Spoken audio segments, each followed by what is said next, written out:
So as you know, we built this tiny house, or I did, by myself. Carolyn helped me lift this wall and put the shower together, which was a plastic shower with ones you buy.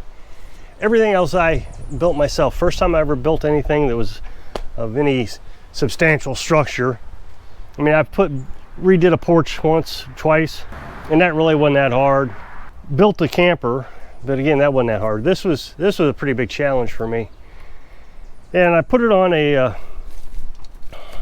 trailer frame. There used to be a mobile home here, so we put it on the trailer frame for lots of reasons. But the primary reason is the code enforcement guy said that if we put it on a trailer frame, it's a trailer, it's a remodel. So that made sense to me. It's under 200 square feet, which the code book said isn't anything we need permits for. So there was a lot of things I know people are gonna, I mean, I get it all the time, tell me that I shouldn't have taken shortcuts, you should do everything to code, because the government knows everything. That's the only thing I can think, is the government knows everything, and they're going to tell you how to build your house because they're smarter than you. Government isn't smarter than me. What it is some guy who invented something goes to his congressman and said, hey, congressman, write a bill and I'll give you some money that says I got to have faucets or this electrical connection, or whatever it is they want you to install, that hurricane clips. I don't even live in a hurricane zone. That's okay. I never have understood it. And then you got to deal with insurance companies. Insurance companies are always wanting you to not do anything, really. And then you got the bank that wants to loan you all the money. They don't want you doing anything. So this was just a huge advantage for us to build this tiny house. It was cheap, cost $5,000 during the pandemic when prices of wood was going way up. We were able to find used material, secondhand material, and the reason I call it secondhand is because, like that window over on the other side, on the east side, it was brand new. It was still in the package, but it was at a garage sale. Somebody bought it, didn't like it or something. The doors, the OSB, all that was at secondhand. The OSB, I mean, we got that cheap. Of course, I documented the whole thing on YouTube. That was a terrible mistake, but I needed content. When you're a content creator, you need content. But everybody knew how to build this place better than me, and I'm telling you, all of them were wrong. There wasn't anybody that was right. I was able to take shortcuts that I just didn't see the point of. People don't understand what a supporting wall is. I forget what all the names are, and what a regular wall is, and they just, everybody had an opinion. Everybody was turning me into code enforcement. Everybody was upset, and I don't understand why. The only people that are going to get hurt in this house is me and Carolyn. No one's allowed in it. No one will fit in it. Well, what if you ever sell it? Well, why would I sell it? It's not the code. And if I did sell it, I would tell them it's a shed. Don't live in it. It's a shed, something I put together. I mean, I'm sure somebody would live in it. It's got a wood stove in it, but they could just as easily make a shed out of it. So this was just for me and Carolyn. It was cheap. It was just perfect. But I tell you, the world has went insane. They want bigger, better, more expensive that they can't afford. If you're getting a loan, you can't afford it. I've never understood the loan purpose. Well, that's not true. Oh, no, I guess I really haven't understood the loan purpose. My last wife wanted us to buy a house. I mean, it was an absolute requirement that we had to have a house. So I said, well, you find a place that's less than, and I forget what it was. Let's say it was $25,000 or whatever. And then we'll go buy it. Well, I didn't think she'd ever find anything that cheap. And she did. I mean, it was a fixer-upper. It needed a lot of work. So she found it, so we bought it. Of course, we had to get a loan, and then we had to get insurance. And so you're always paying a monthly payment, but the payment wasn't too bad. It was like, I don't know, it was like $110 or something for the payment. Then you had to pay equity for your taxes and all that. And then the insurance came out of that equity or something. I don't remember how it all worked, but we didn't have to pay for anything other than the payment. So I always figured no matter what would happen, I could afford the payment. And we always were able to afford it. Never even came close to having a problem with that. But the house was it was old and rickety. When we moved in, it still had fuses, not breakers, but fuses in the electrical system. And then we would run an air conditioner in the living room and our bedroom. And when you turn both of them on at the same time, it would burn up. I mean, it wasn't just like the fuse would pop. It just burned. Everything got hot, and there was a fire in there one time. They had these barrel fuses as the main fuse, I think, and those caught fire. It was dangerous. So I was going to, well, I did, replace all the electric in there, all the wiring. I replaced all of it. But the insurance company said that I had to have a contractor come in to do it, an electrician. And I thought, that's insane. I can make this place safer. Even if it's not an electrician, I can make it safer by simply putting breakers in it, if nothing else, and wire that was made in this century than this old stuff that keeps catching fire. But they insisted. So their plan was, let the place catch on fire. That was okay, but don't do anything unless you spend $1 billion. So I replaced all the electric, and it was fine. Now, I will admit, there was a fire, and somebody's going to say, aha, you shouldn't have done it. There was a fire one day at 2 a.m. A mouse had chewed through the electric. What I learned is breakers are not that safe. They don't always trip. So this thing should have tripped, and it didn't. And the breaker that was supposed to trip when the mouse ate through that wire was still on until I shut off the main breaker. I mean, that's what I did, shut off the main breaker, and I shut off the electric to the whole house. So I replaced all that wire, fixed it all back up. So it was just an old fixer-upper. But you weren't allowed to do anything without permission from somebody. So, you don't own the property. It's not yours. We never did own that place. Somebody else always owned it. I wanted to put a wood stove in there, and the insurance company absolutely refused to let us do that. I even wanted to put an outdoor heat exchanger. Now, I've made one of those in the past. If you were here on this channel when I first started, we put a truck camper. I had a homemade truck camper down on the ground, and I put an outdoor heat exchanger, and that heat, you put the fire outside. So you had this firebox. We had an old Franklin wood stove down there.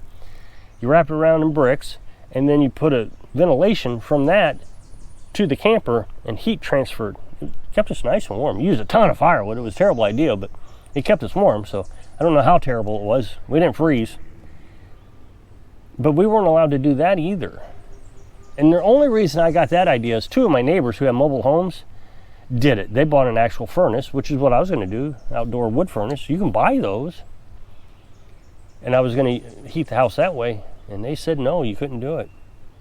They didn't want anything to do with that, but they would rather that we had an electric furnace. They were fine with an electric furnace. We didn't have the electric for it, so I had to rewire all that. It was all a learning experience. Fortunately, my dad showed me how to wire up the house. I mean, he showed me one time how to do it, came over, and I took it on from there. Bought the breaker box. I actually had the meter base changed out. I put it in a 200 amp meter base. It used to be 100 amp. And so the electric company came out. They said the first time I tried it, it was wrong. So they told me what to do to fix it. So I fixed it. And then I told them, okay, I fixed it. Well, they didn't come out and inspect it. The guy came out with his wire. So the first time they sent an inspector. The second time they just sent a guy out and hooked it up. I guess I did things right. I know somebody's going to say, well, at fire, you didn't do things right. Well, that wasn't my fault. See, this is what government does. So they come out and say, you got to have a breaker. And the company that sells you the breaker, they don't have to. What kind of criteria does the breaker go through? Do government agencies inspect this breaker to make sure that it's working? No. What about the FDA? I mean, it's the same thing. FDA, we keep getting food poisoning all the time, all throughout the country. FDA tells us, hey, there's a recall. Well, I thought you guys were inspecting the food. What's going on here? Makes no sense. I remember in that house, I wanted to build a bridge across the ditch, just like this one. Exactly like this one. Now, this one is not the code. You're supposed to have, I have this rails, I think, too high, and then you're supposed to have railings going in between. But I didn't want to do that because I like being able to come out here and do this, and walk over to the water tank if I want. I just want to have something to hold on to in case it's a little slick, that I don't fall down. But what about the children? The children are going to fall through that and they're going to kill themselves. What children? See, why do I need code if I don't have to meet the criteria that the code is trying to fix? If you don't have children, and no children are ever going to be here, why do I need those railings? So I wanted to build one of these. Now, we lived next to a community center. Our neighbor was the community center. So they would have these gatherings, and people would come down my ditch, and the ditch was pretty much like this. It just went straight down, and they would jump down in that ditch, and I just knew one of these days somebody was going to twist an ankle or something and sue me. So I wanted to build a bridge. Of course, you have to go to the insurance company. And the insurance company said, no, if somebody crossed a bridge and it broke, or they fell off of it, or slipped and fell, they could sue you. So let me understand this. They will slip and fall down the hill and sue me, or they could slip and fall on the bridge and sue me. Okay, well, let's take the one that they will slip and fall and sue me. I just don't understand it, but they don't want you doing anything to your house. So that's why I think what we've done here is just absolutely fantastic. Found a little hick town in the state of Missouri that really doesn't care. As a matter of fact, there is now 2 other tiny houses people put sheds on in this town. Or in this area. I say town, we're outside city limits. So we started it, and now there's 2 others. And the thing is it made the place look nicer. That one place, he bulldozed the whole thing, cleared it all off. I mean, it was all weeded up before. I think he gravelled the whole thing, put a shed on it, he lives in it. It's perfect. As long as you're not hurting anybody else, I don't understand what difference does it make. You know, I tell you all the time that there's this guy who absolutely wants to condemn my well. Just thinks it's terrible. But nobody's using it but me and Carolyn. If it makes me sick, makes Carolyn sick, who else did it hurt? No one. Just me. I think I'm going to cut this tree down. It's a walnut, and I hate to cut it down because it gives Carolyn so many walnuts that she can feed the chickens and different things, and squirrels come out. But it's up against this wire, and either I need to get up there and trim those limbs, which I might do, or I need to cut this tree down. I'm okay with getting up there. What I'm thinking about doing is getting a extension saw, one of those electric extension saws, getting a ladder, climbing up to that limb, that lowest limb on that side, the left side, and then strap myself in with the cargo straps so I don't trip and fall, you know, so I don't slip, and then just reach up and cut those limbs down. I don't think it'll be a big deal. But I can see when I say it, she's not too happy about it. The thing about cutting it is I'm confident, because as much as it leans that way away from the wires, that it will fall that way. But trees can do funny things, and they can trick you. And once again, if it fell into those wires, I wonder how much that would cost me. I'm sure that would be expensive. But the thing is the camper's here. So if the electric company comes up to trim this tree, they're going to want me to move that camper, and I don't want to move it. The guy who brought it over got stuck, couldn't get it up the hill where we wanted it. So I want to avoid that confrontation with the electric company, because I'm not the type that's going to fight it. Yeah, I mean, I know what I'm supposed to have. So, but the property is ours. Nobody comes on it. We have no trespassing signs. The town absolutely respects that. They probably don't like me, but I don't need people to like me. And I think that's where the flaw is. People are so worried about impressing other people. And I'm just not worried about it. I'm happy. And I tell you, when spring rolls around, it's beautiful here. So in the fall it is also. Now we have a neighbor over here. It's a woman with 2 kids, and she doesn't bother anybody. Just perfect. They just leave us alone. We leave them alone. We've never spoke. I like it that way. No one's jumping in on anybody. The guy up here, I met him when we first moved here.